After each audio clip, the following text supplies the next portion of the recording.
Hello friends, कैसे हैं आप सब। उम्मीद है आप सब अच्छे होंगे और प्रतिदिन लाइफ में कुछ ना कुछ नया सीख रहे होंगे। सबसे पहले तो मैं आप सबसे माफ़ी चाहूँगी कि मैंने इतने दिनों से वीडियो नहीं अपलोड किया। कई सारे मैसेज आए कि मैम जो आप क्वेश्चन वाली सीरीज़ करा रहे थे उसको कंटिन्यू करिए। तो अभी कुछ दिनों से मैं थोड़ी बिजी थी अपने वर्क को लेकर। जैसे कि मैं बता चुकी हूँ कि मैं पीजीटी इकोनॉमिक्स गवर्नमेंट टीचर हूँ, तो इसी वजह से और आगे मैं उस सीरीज़ को कंटिन्यू करूँगी। फ़िलहाल मैं सोच रही हूँ कि मैं छोटे छोटे जो टॉपिक्स हैं, जो टर्म हैं, जो माइक्रो से हैं, उसको कंटिन्यू करा के कवर करवा दूँ। माइक्रो के जितने भी टॉपिक हैं, कुछ टॉपिक इसमें से मैं करवा चुकी हूँ, जैसे central problem of N economy, और आपको पीपीएफ की करवा चुकी हूँ। फिर से आपको माइक्रो एंड मैक्रो इकोनॉमिक्स में डिफरेंस करा चुकी हूँ। ऐसे ही बहुत सारे टॉपिक्स हैं, जैसे कि मैंने माइक्रो इकोनॉमिक्स का प्लेलिस्ट बना दिया है, उसमें मैं ऐड करती जाऊंगी। और एक ये मेरी अलग से शुरुआत हो रही है कि मैं माइक्रो इकोनॉमिक्स के टॉपिक्स को अब कंप्लीट करवाती जाऊंगी, साथ में आपको क्वेश्चन भी करवाऊंगी। तो प्लीज़ कमेंट बॉक्स में लिखना कि क्या आप टॉपिक भी पढ़ना चाहते हो, जो कि मैं +2 यानी कि 12th क्लास से मैं जो माइक्रो इकोनॉमिक्स है वहाँ से शुरुआत करवा रही हूँ, और वो आपके पीजीटी इकोनॉमिक्स के लिए भी बहुत इंपॉर्टेंट है। प्लस आपको जो भी एग्जामिनेशन देते हो, जैसे नेट यूजीसी, तो आपकी शुरुआत तो यहीं से होती है कि आपको बेसिक की नॉलेज होनी चाहिए। ठीक है, तो समझते हैं कि पॉजिटिव इकोनॉमिक्स यानी कि सकारात्मक अर्थशास्त्र और नॉर्मेटिव इकोनॉमिक्स यानी कि आदर्शक अर्थशास्त्र में क्या डिफरेंस होता है। देखिए, यहाँ मैंने नोट्स पे ध्यान नहीं दिया, क्योंकि नोट्स देखो आपको बुक में भी मिल जाते हैं। ठीक है, वैसे पॉजिटिव इकोनॉमिक्स क्या है, इसका डिफिनीशन मैंने यहाँ दिया है, उसको मैं बता देती हूँ कि positive economics study the fact of life, क्या फैक्ट्स है, ठीक है, उसके बारे में पॉजिटिव इकोनॉमिक्स बताता है। It deals with thing as they are, मतलब जैसी चीज़ें हैं वैसी ही हैं, वो आपको दिखाता है। ये पॉजिटिव इकोनॉमिक्स जो है दिखाता है कि एक्चुअल में क्या हमारा प्रॉब्लम है, ठीक है, और कैसे उसको सॉल्व करेंगे, उसको दिखाता है।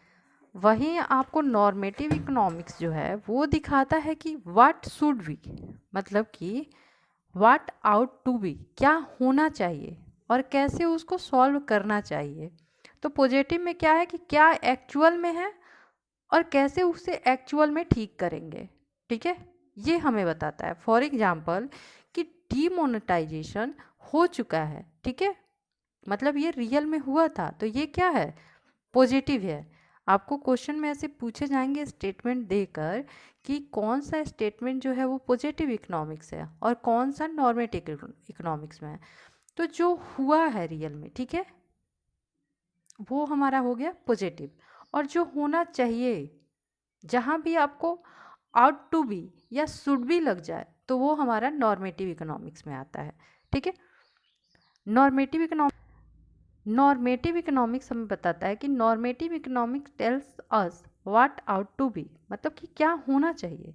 फॉर एग्जांपल कि हमारे देश में जो है इन्फ्लेशन अभी कितनी है, ठीक है, और उसको कैसे सॉल्व कर सकते हैं, ये हमारा पॉजिटिव इकोनॉमिक्स हो गया।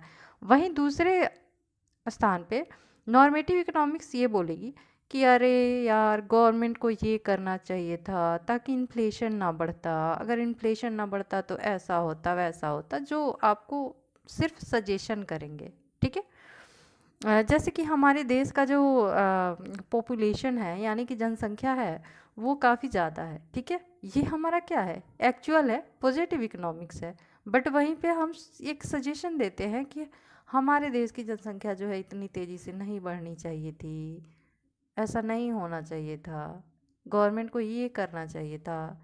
तो ये क्या हो गया, हमारा नॉर्मेटिव इकोनॉमिक्स हो गया। आई होप कि आपको नॉर्मेटिव और पॉजिटिव में अच्छे से डिफरेंस समझ आया होगा।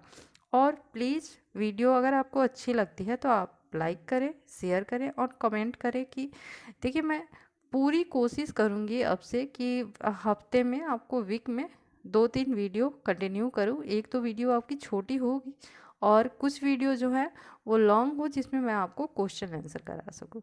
तो आपको क्या चाहिए, क्वेश्चन आंसर या टॉपिक, या दोनों चाहिए, प्लीज़ कमेंट बॉक्स में लिखिएगा। एक छोटी सी विनती है आप सबसे कि आप सब देख रहे हैं कि टेम्परेचर जो है, टेम्परेचर वो कितना हाई जा रहा है, और पानी का लेवल जो है वो गिरता जा रहा है और पेड़ पौधों की संख्या कम हो रही है। आप जिस शहर में भी जहाँ भी रहते हैं, आप अभी अनुभव कर पा रहे होंगे, फील कर पा रहे होंगे कि कितनी गर्मी बढ़ चुकी है। इसके लिए आप सबसे एक विनती है कि आप पानी का कम इस्तेमाल करें, जितनी ज़रूरत हो करें। अपने आप को शाकाहार की तरफ बढ़ाएं और सबसे इम्पोर्टेंट कि पेड़ पौधे लगाएं।